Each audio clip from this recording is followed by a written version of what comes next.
স্বরাষ্ট্রমন্ত্রী পিয়ান্তেদৌসি জানান, ফেরত পাঠানো ব্যক্তি ৪২ বছর বয়সী একজন বাংলাদেশি নাগরিক, যিনি ২০০৯ সাল থেকে ইতালিতে বসবাস করছিলেন।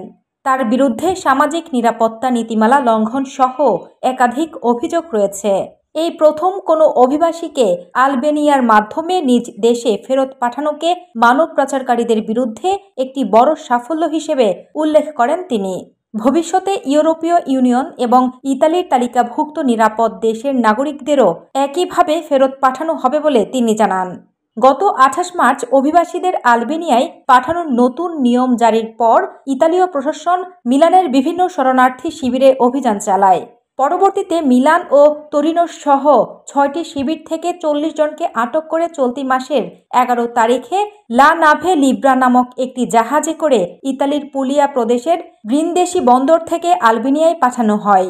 আলবেনিয়ায় প্রেরিত ৪০ জন অভিবাসীর মধ্যে কতজন বাংলাদেশি রয়েছেন সে বিষয়ে স্থানীয় প্রশাসন রোমের বাংলাদেশ দূতাবাসকে আনুষ্ঠানিকভাবে কিছু জানায়নি।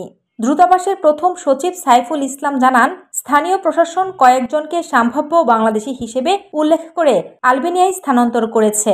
তবে এ বিষয়ে দূতাবাসকে কূটনৈতিকভাবে এখনও কিছু জানানো হয়নি। অবৈধ অভিবাসীদের বিরুদ্ধে কঠোর পদক্ষেপ নেয়ার অঙ্গীকারের মাধ্যমে ইতালির ক্ষমতায় আসা জর্জা মেলোনির সরকার এই নতুন নিয়ম চালু করেছে, যার মাধ্যমে ইউরোপীয় ইউনিয়নের বাইরের দেশ থেকে আসা অবৈধ অভিবাসীদের আলবেনিয়ায় পাঠানো হচ্ছে।